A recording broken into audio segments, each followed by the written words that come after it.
Greetings, ladies and gents, and welcome to this latest edition of Tales from Outer Space, where I take stories from across the internet and read them for your entertainment. This particular story is called A Cup of Tea, written by Coyote Havoc. Ora checked the clock for the third time since she had arrived, still 20 minutes to wait. It was custom among her species to always arrive early, giving Dothrani people something in common with some human cultures, but not all of them. There were more differences than similarities, culturally as well as anatomically, which is why she had been stunned when Eric had invited her to have drinks.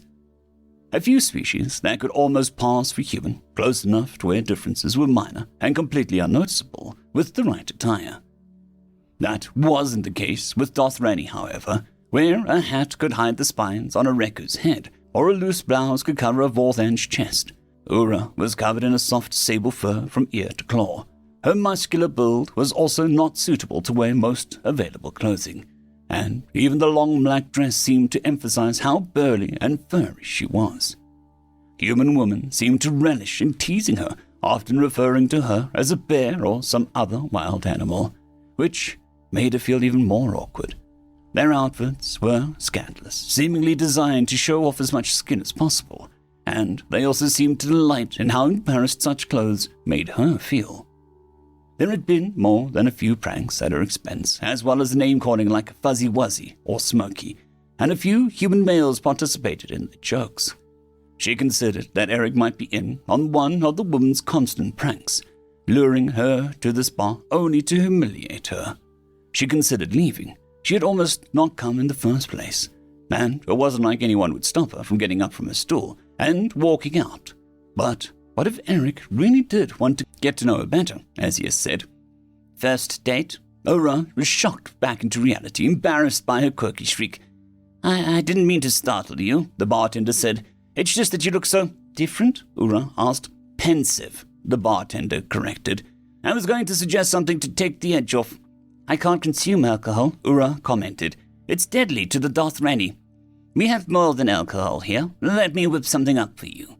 Ura tried to protest, but it seemed to bounce off the broad shoulders of the bartender as he retreated into a back room. She wondered what he was planning on serving her, and the thought gave her chills. Alcohol was out of the question. Even a beer would make her violently ill. Soft drinks and coffee had far too much caffeine. She wouldn't be able to sleep for days. Several juices were also widely viewed as toxic to other species, including her own.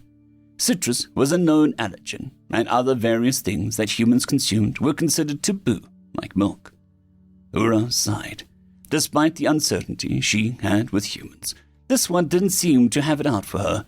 He was a bartender, after all, and would probably return with an ice-cold glass of water. She was letting those humans get to her, making her suspicious of every little thing that they would do as if they lived to torment her. Still, did the bartender know about her limitations? He could even be in on whatever plot. Here we are, the bartender announced. It was a tiny cup, even to a human, and a brown liquid inside was steaming. There was a faint aromatic quality that she couldn't place. She looked back up from the cup to the bartender cautiously. I know it might seem a bit intimidating, being a hot drink, but I assure you it's safe for Dothrani, the bartender said reassuringly. Taking a deep breath and trying to relax, Ura gently picked up the cup and took a tiny sip. It was practically boiling, but the flavor was delightful, reminiscent of a cool spring day back home. It was also comforting, easing away her tension and calming her nerves. The slight fruitiness was also welcome to her, like the chemist fruit she enjoyed back home, sweet with just the right amount of tart. It's rather nice. What is this called? Ura asked. Hibiscus tea, the bartender replied. Naturally uncaffeinated and just a touch of honey added. I introduced it to my professor on xenobiology studies a few months ago. He's also a Dothrani and was skeptical at first too, but now he drinks it all the time. What's hibiscus? Ura asked. It is a flower native to Earth. Quite a few humans drink it as well when they are feeling overstressed or down. Ura took another long sip, thankful for the kindness she hadn't expected, and asked for another cup. No problem, the bartender replied, filling her cup again. Hi, Ura. The distinct sound of Eric's voice called out to her. Hope I didn't keep you waiting too long. Eric took a seat at the bar next to her, and she watched as the bartender turned to retrieve his requested beer. It might have just been how he was expected to act when at work, but the kindness and consideration spoke volumes. Maybe there were a few nice humans. "What are you drinking?" Eric asked after taking a long drink from his beer. Ura smiled just a bit. "Just a cup of tea." End of story. Story number 2. Oh Crap, written by Runner 1. This dirty brown earth hung in the same spot over the airless surface of the moon, where it always stood. On the wall, the clock read 3:15 a.m. Jason sat bored, idly reading Moby Dick for the second time.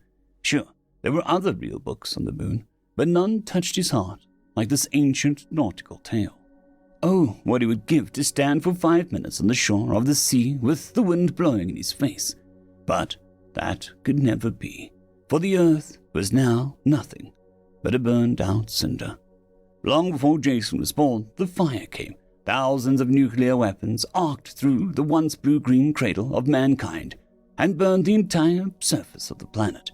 Every living thing that had survived the initial firestorm had succumbed to the irradiated dust that filled the sky and blotted out the sun for years.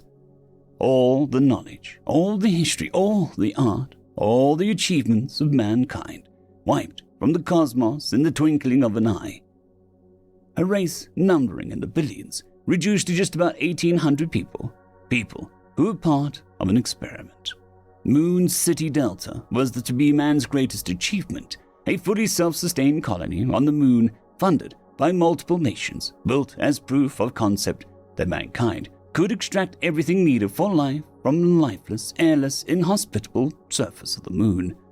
Moon City Delta was built to last 25 years, with its inhabitants staying in rotating cycles lasting from 6 months to 2 years.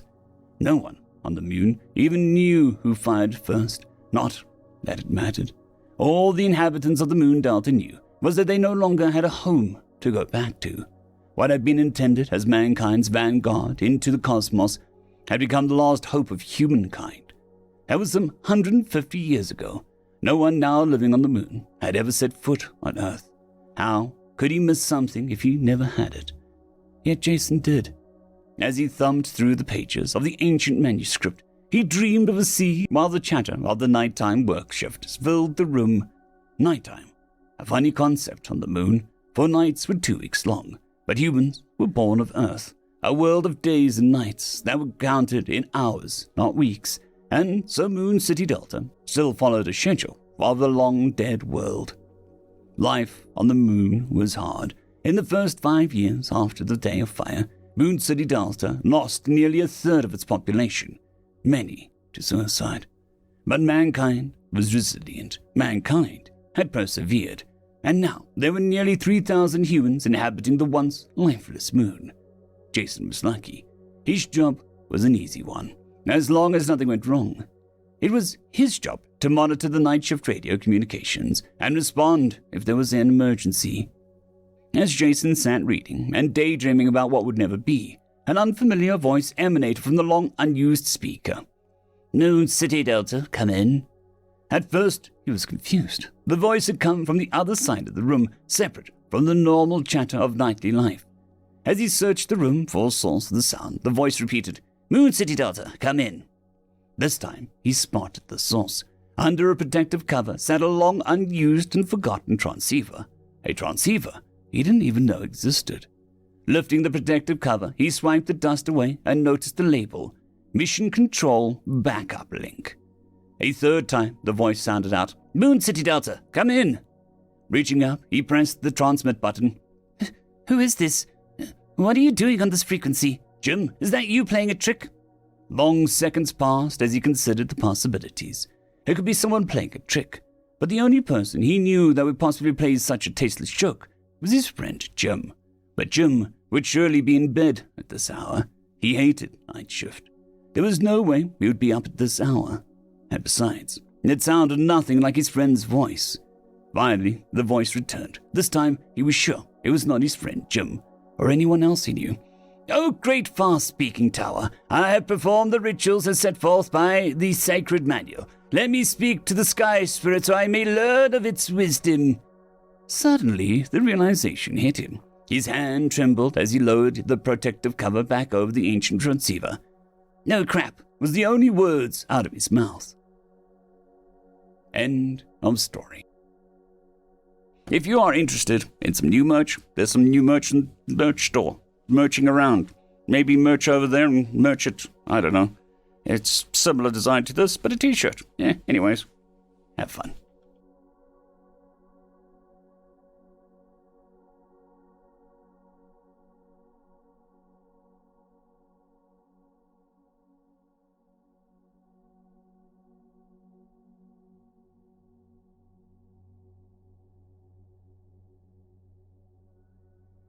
I'd quickly like to thank the T5 peeps: Cold War Boomerwaffen, Severin Cerberus, Bushmaster 177, Henry the Red, Caspar Arnholtz, Cold War Boomerwaffen, Elijah Silvercross, Dragzoon WRE, and Severin Cerberus. Thank you very much.